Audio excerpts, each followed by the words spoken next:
Hi hello ನಮಸ್ಕಾರ ಸ್ನೇಹಿತರೆ. ಏನಾಗ್ತದೆ, ರಾಮಾಚಾರ್ಯಗೆ ಶಾಕ್ ಕೊಡ್ತಿದ್ದಾರೆ. ಹಾಗಿದ್ರೆ ಇಲ್ಲಿ ಎಂಟ್ರಿ ಆಗಿದ್ಯಾರು? ಜೊತೆಗೆ ಕಿಟ್ಟಿನ ಪ್ರೀತಿಸೋ ಹುಡುಗಿ ಎಂಟ್ರಿ ಆಗ್ತಿದ್ದಾಳೆ. ಜೊತೆಗೆ ಇಲ್ಲಿ ವೈಶ್ವಾಕ ಬಂಡವಾಳ ಬಟಾಬೈಲಾಗ್ತದೆ. ಆಗತ್ತೇನು ಆಗ್ತಿರುವುದೇನು ತಿಳ್ಕೊಬೇಕು ಅಂದರೆ ಈಗಲೇ ನಮ್ಮ ಈ ಚಾನಲ್ನ ಸಬ್ಸ್ಕ್ರೈಬ್ ಮಾಡಿ, ಹಾಗೆ ಒಂದು ವಿಡಿಯೋವನ್ನು ಪೂರ್ತಿಯಾಗಿ ನೋಡಿ. ಇಲ್ಲಿ ಚಾರು ಡಿಸೈಡ್ ಮಾಡ್ಕೊಂಡಿದ್ದಾಳೆ. ಬಿಕಾಸ್ ಅವಳಿಗೆ ಅನುಮಾನ ಅಂತಕ್ಕಂಥದ್ದು ಗಟ್ಟಿ ಆಗ್ತದೆ. ಅಕ್ಕ ನಿನ್ನ ನೋಡ್ತಾ ಇದ್ರೆ ಪದೇ ಪದೇ ಅನುಮಾನ ಬರ್ತದೆ. ಇವತ್ತು ನಾನು ಹಾಸ್ಪಿಟಲ್ಗೆ ಕರ್ಕೊಂಡು ಹೋಗಬೇಕು ಅಂದರೆ ನೀನು ಕೈ ಕೊಟ್ಟೆ, ಯಾಕಂದರೆ ನಿನ್ನ ಬಂಡವಾಳ ಆಚೆ ಬರುತ್ತೆ ಅನ್ನೋ ಕಾರಣಕ್ಕೆ. ಬಿಟ್ಟು ಸಿಕ್ಕಿದ್ರೆ ಬಿಡವಳೆ ಅಲ್ಲ ನೀನು. ಅಂಥದ್ರಲ್ಲಿ ಇಷ್ಟೆಲ್ಲ ಮಾಡ್ತಿದ್ಯಾ ಅಂದರೆ ಖಂಡಿತ ಸ್ವಾಭಿಮಾನ ಅದು ಇದು ಅಲ್ವೇ ಅಲ್ಲ. ನೀನು ಪ್ರೆಗ್ನೆಂಟ್ ಅಲ್ಲ, ಅದಕ್ಕೆ ಅದರಿಂದ ತಪ್ಪಿಸ್ಕೊಳ್ಳೋಕೆ ಈ ರೀತಿ ಮಾಡಿದ್ಯಾ. ಹಾಗಂದ್ ಮಾತ್ರಕ್ಕೆ ನಾನು ಸುಮ್ಮನೆ ಬಿಡ್ತೀನಿ ಅನ್ಕೊಂಡಿದ್ಯಾ? ಖಂಡಿತ ಅಲ್ಲ. ಯಾವುದೇ ಕಾರಣಕ್ಕೂ ನಿನ್ನ ಸುಮ್ಮನೆ ಬಿಡೋ ಮಾತೇ ಇಲ್ಲ. ನಿನ್ನನ್ನು ಹಿಡ್ದಾಕಿಸ್ತೇನೆ. ಹಾಸ್ಪಿಟಲ್ಗೆ ಹೋಗ್ತಿದ್ರೆ ಏನಂತೆ, ಡಾಕ್ಟರ್ನೇ ಮನೆ ಕರ್ಸಿದ್ರೆ ಆಗ ನೀನು ತಪ್ಪಿಸ್ಕೊಳ್ಳೋಕ್ಕಾಗತ್ತಾ? ಖಂಡಿತ ನೀನು ಪ್ರೆಗ್ನೆಂಟ್ ಹೌದು ಅಲ್ವೋ ಅನ್ನೋದನ್ನ ನಾನು ತಿಳ್ಕೊತೀನಿ ಅಂತ ಚಾರು ಪಣತೊಟ್ಟು ನಿಂತಿದ್ದಾಳೆ. ಆದರೆ ಆ ಕಡೆ ವೈಶ್ವಾಕ ಮಾತ್ರ ಏನಪ್ಪ ಇದು, ಎಲ್ಲಿ ಹೋದ್ರು ಎಲ್ಲಿ ಬಂದ್ರು ಕೇಳ್ತಾಳೆ, ಬೇತಾಡುತ್ತಾರ.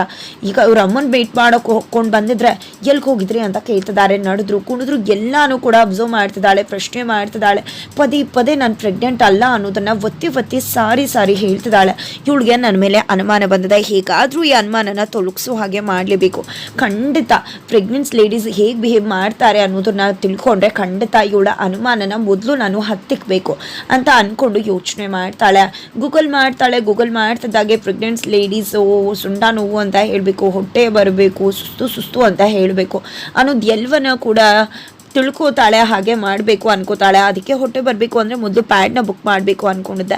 ಅಮೆಝಾನಲ್ಲಿ ಹೋಗಿ ಪ್ಯಾಡನ್ನು ಕೂಡ ಬುಕ್ ಮಾಡ್ತಾಳೆ. ಇನ್ನಂತೂ ಯಾರು ಕೂಡ ನನ್ನ ಮೇಲೆ ಡೌಟ್ ಪಡೋಕೆ ಸಾಧ್ಯನೇ ಇಲ್ಲ ಅಂತ ಬೀಗ್ತಾ ಇದ್ರೆ, ಈ ಕಡೆ ವೈಶ್ವಕ ಬಂಡವಾಳನ ಬಟಾಬೈಲ್ ಮಾಡೋಕೆ ಆಲ್ರೆಡಿ ಇಲ್ಲಿ ಚಾರು ಸ್ಕೆಚ್ ಹಾಕಿದ್ದಾಗಿದೆ. ಈ ಕಡೆ ಡಾಕ್ಟರ್ ಕೂಡ ಚಾರುಗೆ ಯಾವುದೋ ಒಂದು ಮೆಡಿಸಿನ್ ಹೇಳಿದ್ದಾರೆ, ಅದನ್ನು ಕೊಡಮ್ಮ, ಆ ನಂತರ ನನಗೆ ಕಾಲ್ ಮಾಡು, ನಾನು ಬಂದು ಚೆಕಪ್ ಮಾಡ್ತೀನಿ ಅಂತ ಹೇಳಿದ್ದಾರೆ. ಜೊತೆಗೆ ಮನೆಯವರೆಲ್ಲರೂ ಕೂಡ ಈ ಕಡೆ ಸೆಲ್ಫಿನ ಕ್ಲಿಕ್ ಮಾಡಬೇಕು. ಜೊತೆಗೆ ಈ ಕಡೆ ಅಜ್ಜಿ ಅಂತೂ ತನ್ನ ರೀಲ್ಸ್ ಅನ್ನ ತೋರಿಸ್ಕೊಂಡು ತನ್ನ ಸೊಸೆ ಹತ್ರ ಎಷ್ಟು ಚಂದ ರೀಲ್ಸ್ ಮಾಡಿದ್ದೀನಲ್ವಾ, ಹಾಗೆ ಹೀಗೆ ನೋಡಿದ್ಯಾ, ನಾನು ಒಂದು ಲೈಕ್ ರೀಲ್ಸ್ನ ಅಪ್ಲೋಡ್ ಮಾಡಿಬಿಟ್ರೆ 500,000 10,000 ಲೈಕ್ಸ್ ಬರುತ್ತೆ, ಹಾಗೆ ಹೇಗೆ ಅಂತ ಕೊಂಡಾಡ್ತಾ ಇದ್ರೆ, ಅಕ್ಕ ಅಜ್ಜಿ ನಿನಗೆ ತಲೆಯಲ್ಲಿ ಬಿಳಿಕೋದು ಬಂದಿದ್ರು ಕೂಡ ನಿನಗೆ ಇನ್ನೂ ರೀಲ್ಸ್ ಮಾಡೋ ಚಾಳಿ ಹೋಗಿಲ್ಲ ಅಲ್ವಾ, ಅಪ್ಪನ ಜೊತೆ ಮಾಡಬೇಕು ಅಂತ ಆಸೆ ಇಲ್ವಾ ಅಂತ. ಇದಕ್ಕೆ ಅಯ್ಯೋ ನನ್ನ ಮಗನ ಜೊತೆ ಮಾಡಬೇಕು ಅಂತ ಆಸೆ ಇರುವುದಿಲ್ಲವಾ, ಆದರೆ ನನ್ನ ಮಗ ಯಾವಾಗಲೂ ಸಿಡುಕು ಮುತ್ತಿ ಥರನೇ ಇರ್ತಾರೆ, ಮಾಡ್ತಾನೆ ಅಂತ ಹಾಗೆ ಹೀಗೆ ಅಂತಿರ್ತಾರೆ. ಅಷ್ಟರಲ್ಲಿ ಅಪ್ಪ ಬರ್ತಾರೆ. ಅಪ್ಪ ಅದೇನು ಅಜ್ಜಿ ನಿನ್ನ ಹತ್ರ ಹೇಳ್ತಾ ಇದ್ರು ಅಂತಿದ್ದಾಗೆ, ಏನಮ್ಮ ಅದು ಅಂದಾಗ, ಏನೂ ಇಲ್ಲ ಕಣೋ ಹಾಗೆ ಮಾತಾಡ್ತಿದ್ದೆ ಅಷ್ಟೇ ಅಂತ ಹಾಗೆ ತೇಲಿಸ್ಬಿಡ್ತಾರೆ ಅಜ್ಜಿ. ನಂತರ ಈ ಕಡೆ ಅದೇ ಸೆಲ್ಫಿ ತೊಗೋಬೇಕು ಅಂತ ಆಸೆ ಆಗ್ತಿದೆ, ನಾವೆಲ್ಲ ಕೂಡ ಜೊತೆಲಿದ್ದೀವಿ ಅಲ್ವಾ, ಅದಕ್ಕೋಸ್ಕರ ಸೆಲ್ಫಿ ತೊಗೊಳ್ಳೋಣ ಅಂತ ಅಜ್ಜಿ ಹೇಳ್ತಾರೆ. ಸರಿ ಆಯಿತು ಅಂತ ಹೇಳಿ ರಾಮಾಚಾರಿ ಎಲ್ಲರೂ ವೈಶ್ವಕ ಸಮೇತ ಎಲ್ಲರೂ ಕೂಡ ಸೆಲ್ಫಿಗೆ ಪೋಸ್ ಕೊಡ್ತಾರೆ.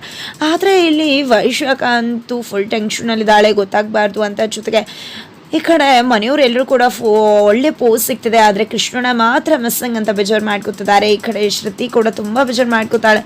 ಹೌದೌದು, ಕೃಷ್ಣ ಮಿಸ್ಸಿಂಗ್ ಅಲ್ಲ, ಯಮಲೋಕಕ್ಕೆ ಹೋಗಿದ್ದಾಗಿದೆ ಅಂತ ವೈಶ್ವಕ ಹೇಳಿದ್ರೆ, ಈ ಕಡೆ ಕೃಷ್ಣ ಬಂದಮೇಲೆ ನಾವು ಎಲ್ಲರೂ ಕೂಡ ಮತ್ತೆ ಒಂದು ಸೆಲ್ಫಿ ಪೋಸ್ ತೊಗೊಂಡು ಅದನ್ನು ಫ್ರೇಮ್ ಹಾಕ್ಸೋಣ ಅಂತ ಚಾರು ಹೇಳ್ತಾಳೆ. ಹೌದೌದು, ಎಲ್ಲರೂ ಒಟ್ಟಿಗೆ ಇರೋ ಸೆಲ್ಫಿ ಪೋಸ್ ಅಲ್ಲ, ಒಬ್ಬೊಬ್ಬರೇ ಇರ್ತಕ್ಕಂಥ ಫೋಟೋಗೆ ಅದಕ್ಕೂ ಹಾರ ಕುಂಕುಮ ಎಲ್ಲ ಇಟ್ಟು ಹಾಕಬೇಕು ಅಂತ ವೈಶ್ವಕ ಹೇಳಿ ಅಲ್ಲಿಂದ ಹೋಗ್ಬಿಡ್ತಾಳೆ. ಇದರಿಂದಾಗಿ ಚಾರುಗೆ ಅನುಮಾನ ಬರುತ್ತೆ, ಇಲ್ಲಿ ರಾಮಾಚಾರಿ ಪೋಸ್ ಕೊಟ್ಟಿದ್ದಾರೆ ಹೊರತು ಖುಷಿ ಅನ್ನೋದು ಮುಖದಲ್ಲಿಲ್ಲ. ಯಾಕಂದರೆ ತಮ್ಮನ್ನ ಕಳ್ಕೊಂಡಿದ್ದಾರೆ, ತಮ್ಮನ್ನ ನೆನಪುಗಳು ಕಾಡ್ತದೆ.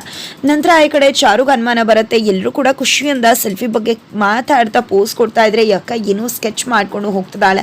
ಇವಳು ಖಂಡಿತ ಬದಲಾಗಿಲ್ಲ, ಖಂಡಿತ ಏನೋ ಮನೆ ಹಾಳು ಕೆಲಸನೇ ಮಾಡ್ತಿದ್ದಾಳೆ ಅಂತ ಅನ್ನಿಸ್ತದೆ. ಎಷ್ಟೊತ್ತು ಖಂಡಿತ ಡಾಕ್ಟರ್ ಬರೋ ತನಕ, ಆ ನಂತರ ಇವತ್ತು ಒಂದಿನ ಎಷ್ಟು ಮೆರೆಯೋಕ್ಕಾಗುತ್ತೋ ಮೆರೆಯೋಕೆ, ಆದರೆ ನಾಳೆ ನಿನ್ನಿಂದ ಏನೂ ಕೂಡ ಮೆರೆಯೋಕ್ಕಾಗೋದಿಲ್ಲ. ಯಾಕಂದರೆ ನಿನ್ನ ಬಂಡವಾಳ ಹೊರಗಡೆ ಬರುತ್ತೆ, ನನ್ನ ಅನುಮಾನ ನಿಜಾನು ಸುಳ್ಳು ಅಂತ ಗೊತ್ತಾಗುತ್ತೆ ಅಂತ ಚಾರು ಅನ್ಕೋತಾಳೆ. ನಂತರ ಈ ಕಡೆ ಬೆಳಗ್ಗೆ ಆಗಿದೆ, ರಾಮಾಚಾರಿ ಮತ್ತು ಮುರಾರಿ ಹೊರಗಡೆ ಹೋಗಿದ್ದಾರೆ. ಈ ಕಡೆ ಮುರಾರಿ, ಎಷ್ಟು ದಿನ ಈ ನೋವನ್ನು ನಿನ್ನಲ್ಲೇ ಇಟ್ಕೋತೀಯ ರಾಮಾಚಾರಿ, ಏಕೋ ಕೃಷ್ಣನ್ ಸಾವಿಗೆ ಯಾರು ಕಾರಣ ಅನ್ನೋದನ್ನು ಕಂಡು ಹಿಡಿಯೋಣ, ಅವ್ರಿಗೆ ಬುದ್ಧಿ ಕಲಿಸೋಣ ಅಂದ್ಕೊಂಡ್ರೆ, ವಿಷಯ ತಿಳ್ಕೊಳ್ಳೋಣ ಅಂತ ಪ್ರಯತ್ನ ಪಟ್ಟಿದ್ರು ಕೂಡ ಆಗಲಿಲ್ವಲ್ಲ ಅಂದಾಗ ತಿಳ್ಕೊಳ್ಳೋಕೆ ಅಲ್ವಾ ಟೊಬ್ಯಾಕೋನ ಕರ್ಸಿದ್ದು ಅಂತ ರಾಮಾಚಾರಿ ಹೇಳ್ತಿದ್ದಾರೆ. ಕರ್ಸಿದ್ವಿ, ಆದರೆ ಅವನ್ನ ಕೂಡ ಮುಗಿಸ್ಬಿಟ್ರಲ್ಲ ಅಂದಾಗ, ಹೌದು ಸತ್ಯ ಅಂತಕ್ಕಂಥದ್ದು ಮುಚ್ಚೋಗಿದೆ, ಆದರೆ ಸತ್ಯ ಯಾವತ್ತೂ ಕೂಡ ಹೂತೋಗೋದಿಲ್ಲ. ಯಾರು ಸತ್ಯನ ಮರೆ ಮಾಚಬೇಕು ಅಂದ್ಕೊಂಡಿದ್ದಾರೆ ಅವರು ಬೂದಿ ಒಳಗಡೆ ಸತ್ಯ ಮುಚ್ಚಿಟ್ಟು ಮುಚ್ಚಿಟ್ಟಿದ್ದೀವಿ ಅನ್ನೋದನ್ನ ಮರ್ತಿದ್ದಾರೆ. ಖಂಡಿತ ಸತ್ಯ ಅಂತಕ್ಕಂಥದ್ದು ಆಚೆ ಬಂದೇ ಬರುತ್ತೆ. ಯಾರು ಕಿಟ್ಟಿಗೆ ಗೊತ್ತಿರ್ತಕ್ಕಂಥವ್ರು ನಮ್ಮ ಮುಂದೆ ಬಂದೇ ಬರ್ತಾರೆ ಅಂತ ಹೇಳ್ತಿದ್ದಾರೆ. ಯಾರು ಬರೋಕ್ಕಾಗತ್ತೆ? ಅವನು ಅನಾಥನಾಗಿ ರೌಡಿ ಆಗಿದ್ದಾಗಲೇ ಇಷ್ಟು ಚೆನ್ನಾಗಿದ್ದ ಅನ್ಸುತ್ತೆ, ಬದಲಾಗಿ ಬದುಕಬೇಕು ಅಂತ ಅನ್ಕೊಂಡಾಗ ನೋಡಿದ್ಯಾ ಅವನ ಜೀವನ ಯಾವ ರೀತಿ ನಶ್ವರ ಆಗೋಯ್ತು ಅಂತ ಮುರಾರಿ ಅವರು ಹೇಳ್ತಿದ್ರೆ, ಈ ಕಡೆ ಬಂದೇ ಬರ್ತಾರೆ ಗೊತ್ತಿರ್ತಕ್ಕಂಥವ್ರು. ಸತ್ಯ ಗೊತ್ತಾಗುತ್ತೆ. ದೇವ್ರು ಖಂಡಿತ ಕಂಡ್ಬಿಟ್ಟೇ ಬಿಡ್ತಾನೆ, ಅನ್ಯಾಯದ ವಿರುದ್ಧ ನ್ಯಾಯನ ಗೆಲ್ಲಿಸ್ತಾನೆ ಅಂತ ಹೇಳುವಷ್ಟರಲ್ಲಿ ಒಂದು ಹೊಸ ಪಾತ್ರ ಎಂಟ್ರಿ ಆಗಿದೆ. ಹೊಸ ಪಾತ್ರ ಎಂಟ್ರಿ ಆಗೋದ್ರ ಜೊತೆಗೆ ಕಿಟ್ಟಿ ಅಂತ ಅನ್ಕೋತಿದ್ದಾರೆ ರಾಮಾಚಾರಿನ. ಕಿಟ್ಟಿ ಹಾಸ್ಟೆಲ್ನಲ್ಲಿ ಬೆಳೆದಿದ್ದು, ಅನಾಥಾಶ್ರಮದಲ್ಲಿ ಬೆಳೆದಿದ್ದು, ಅದೇ ಅನಾಥಾಶ್ರಮ ಆರ್ಫನೇಜ್ನ ನಡೆಸಿರ್ತಕ್ಕಂಥ ಆಂಟಿ ಇವತ್ತು ರಾಮಾಚಾರಿ ಮುಂದೆ ಕಿಟ್ಟಿ ಅನ್ಕೊಡು ಎದುರಾಗಿದ್ದಾರೆ. ಏನ್ ಕಿಟ್ಟಿ ಹೇಗಿದ್ಯಾ, ನೀನು ನನಗೆ ಎಷ್ಟು ಹುಡ್ಕಿದ್ವಿ ಗೊತ್ತಾ, ಯಾಕೆ ಕಿಟ್ಟಿ ಇನ್ನೂ ಕೂಡ ನಿನಗೆ ಕೋಪ ಹೋಗಿಲ್ವಾ ಅಂತ ಹೇಳ್ತಿದ್ರೆ ಈ ಕಡೆ ರಾಮಾಚಾರಿಗೆ ಆಶ್ಚರ್ಯ ಆಗ್ತದೆ. ನೀವು ಅಂದಾಗ ಯಾಕೆ ಕಿಟ್ಟಿ ನಮ್ಮನ್ನೆಲ್ಲ ಮರ್ತು ಬಿಟ್ಯಾ? ನೀನು ಮರ್ತಿರ್ಬೋದು, ಆದರೆ ನಾವು ಯಾರೂ ಕೂಡ ಮರ್ತಿಲ್ಲ. ಆದರೆ ಮೀರಾ ಮಾತ್ರ ಇವತ್ತಿಗೂ ಕೂಡ ನಿನ್ನ ಬರುವಿಕೆನೆ ಕಾಯ್ಕೊಂಡಿದ್ದಾಳೆ. ಅವಳು ನಿನ್ನನ್ನು ಎಷ್ಟು ಇಷ್ಟಪಡ್ತಿದ್ಲು, ಯಾವುದೋ ಒಂದು ಸಣ್ಣ ತಪ್ಪಿಗೆ ಇಷ್ಟೊಂದೆಲ್ಲ ಇನ್ನೂ ಕೂಡ ಕೋಪ ಹೋಗಿಲ್ವಾ? ಅವಳು ಎಷ್ಟೆಲ್ಲ ಕ್ಷಮೆ ಕೇಳಿ ಸಾರಿ ಕೇಳಿದ್ಲು, ತಪ್ಪ ಆಗೋಯ್ತು ಅಂತ ಹೇಳಿದ್ಲು. ಆದರೂ ಕೂಡ ಇನ್ನೂ ಕೂಡ ನೀನು ಅದನ್ನೇ ಸಾಧಿಸ್ತಾ ಇದೆಯಾ? ಈಗಲೂ ಕೂಡ ನೀನು ಅವಳನ್ನ ಕ್ಷಮಿಸ್ತಾ ಇಲ್ವಾ? ಆದರೆ ಅವಳು ಮಾತ್ರ ವಾರಕ್ಕೆ 3 ಸತಿ ಆಶ್ರಮಕ್ಕೆ ಬರ್ತಾನೆ ಇರ್ತಾಳೆ, ನಿನ್ನ ಬಗ್ಗೆ ಕೇಳ್ತಾನೆ ಇರ್ತಾರೆ. ಆಶ್ರಮದಲ್ಲಿ ಎಲ್ಲರೂ ಕೂಡ ನಿನಗೋಸ್ಕರ ಕಾಯ್ತಿದ್ದಾರೆ ಅಂತ ಹೇಳ್ತಿದ್ದಾರೆ. ಈ ಕಡೆ ಕಿಟ್ಟಿಗೆ ಅಂತ ಅನ್ಕೊಂಡು ಅವ್ರು ಮಾತಾಡ್ತಿದ್ದಾರೆ. ಬಟ್ ರಾಮಾಚಾರಿಗೆ ಏನೂ ಕೂಡ ಅರ್ಥ ಆಗ್ತಿಲ್ಲ. ಬಟ್ ಕಿಟ್ಟಿ ಬಗ್ಗೆ ಮಾತಾಡ್ತಿದ್ದಾರೆ ಅಂತ ಅರ್ಥ ಆಗ್ತಿದೆ. ಜೊತೆಗೆ ಯಾರದು ಆಕೆ ಅಂದಾಗ, ಯಾಕಪ್ಪ ಅವಳನ್ನೇ ಮರ್ತು ಬಿಟ್ಯಾ? ಯಾಕಪ್ಪ ಮರ್ತಿಲ್ಲ ಅಂದರೂ ಬರ್ತಿರೋ ಹಾಗೆ ನಟಿಸ್ತಿದ್ಯಾ? ನಾನು ಕೂಡ ನಿಮ್ಮ ವಿಷಯಕ್ಕೆ ಬರಬಾರ್ದು ಅಂದ್ಕೊಂಡೆ, ಆದರೆ ಒಂದು ಸಣ್ಣ ವಿಷಯಕ್ಕೆ ಇಷ್ಟೆಲ್ಲ ಆಗಬೇಕಾ? ಪಾಪ ಹುಡುಗಿ ಕೊರಗ್ತಿರೋದನ್ನು ನೋಡೋಕ್ಕಾಗ್ತಿಲ್ಲ. ಪ್ರತಿ ಬಾರಿ ಬರ್ತಾಳೆ, ನಿನ್ನ ಬಗ್ಗೆ ಕೇಳ್ತಾಳೆ, ಬಂದ ಅಂತ ಕೇಳ್ತಾಳೆ. ದಯವಿಟ್ಟು ಅವಳ ಜೊತೆ ಮಾತನಾಡು, ನನಗೆ ಸೆಮಿನಾರ್ಗೆ ಸಮಯ ಮೀರ್ತಿದೆ. ಅಟ್ಲೀಸ್ಟ್ ಅವಳು ಬಂದು ನನ್ನ ಹತ್ರ ಕೇಳಿದಾಗ, ಕಿಟ್ಟಿ ನನ್ನ ಬಗ್ಗೆ ಕೇಳಿದ್ನ ಬಂದ ಅಂತ ಹೇಳಿ ನಾನು ಈ ವಿಷಯ ಹೇಳಿದ್ರೆ ಅವಳು ತುಂಬಾ ಖುಷಿ ಪಡ್ತಾಳೆ. ಅಟ್ಲೀಸ್ಟ್ ನೀನು ಬರೋಕೆ ಆಗಿಲ್ಲ ಅಂದರೆ ಅಟ್ಲೀಸ್ಟ್ ಫೋನ್ಯಾರು ಮಾತಾಡು ಅಂತ ಹೇಳಿ ಅಲ್ಲಿಂದ ಹೋಗ್ತಾರೆ. ಇದರಿಂದಾಗಿ ಗೊತ್ತಾಗುತ್ತೆ ಕಿಟ್ಟಿನ ಪ್ರೀತಿಸ್ತಕ್ಕಂಥ ಒಂದು ಹುಡುಗಿ ಎಂಟ್ರಿ ಕೊಡ್ತಿದ್ದಾರೆ. ಜೊತೆಗೆ ಅವರ ಅನಾಥಾಶ್ರಮ ಯಾವುದು ಅಂತ ಗೊತ್ತಾಗ್ತದೆ. ಇದರ ಮುಖಾಂತರ ಇನ್ನೇನಾದರೂ ಸುಳಿವು ಸಿಗಬಹುದಾ ಅಂತ ಅನ್ಕೋತಿದ್ದಾರೆ. ಮೀರಾ ಅಂತ ಹೇಳಿದ್ರೆ ಯಾರು? ಅದೇ ಮಿಥುನ ರಾಶಿ ಮೀರಾ ಅವತ್ತು ಬಂದಿದ್ರಲ್ವಾ, ಅವರೇನಾ ಅಥವಾ ಬೇರೆ ಯಾರಾದರೂ ಮೀರಾ ಅನ್ನೋ ಪಾತ್ರ ಎಂಟ್ರಿ ಆಗ್ತಾ ಇದೆಯಾ? ಈ ಕಡೆ ಆಕೆ ಅಣ್ಣ ಅಂತ ಅನ್ಕೊಂಡು ಬಂದಿದ್ರು, ಹಾಗಾಗಿ ಅವರಂತೂ ಖಂಡಿತ ಅಲ್ಲ, ಹೊಸ ಪಾತ್ರಧಾರಿ ಎಂಟ್ರಿ ಆಗ್ತಿದ್ದಾರೆ ಕಿಟ್ಟಿನ ಪ್ರೀತಿಸೋರು. ಆದರೆ ಕಿಟ್ಟಿ ಸತ್ತಿಲ್ಲ, ಎಲ್ಲೋ ಟ್ರೀಟ್ಮೆಂಟ್ ತಗೋತಿದ್ದಾರೆ. ಖಂಡಿತ ಒಂದಲ್ಲ ಒಂದಿನ ಬರ್ತಾರೆ.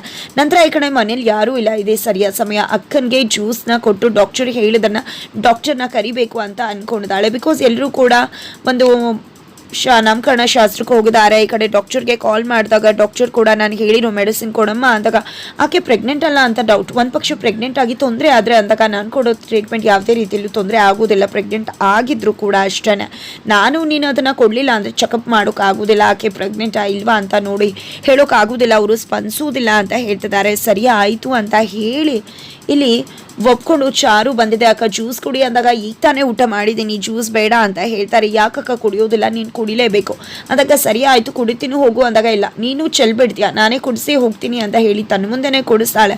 ಇಲ್ಲ ಇವಳು ಬಿಡೋದಿಲ್ಲ ಅಂತ ಹೇಳಿ ವೈಶಾಖ ಕೂಡ ಕುಡಿತಾಳೆ. ನಂತರ ಅಕ್ಕ ದಯವಿಟ್ಟು ಕ್ಷಮಿಸ್ಬಿಡು, ಡಾಕ್ಟರ್ ಮಾತನ್ನ ಕೇಳಿ ನಾನು ನಿನಗೆ ಈ ಒಂದು ಮೆಡಿಸಿನ್ ಜ್ಯೂಸ್ನ ಕೊಡ್ತಿದ್ದೀನಿ.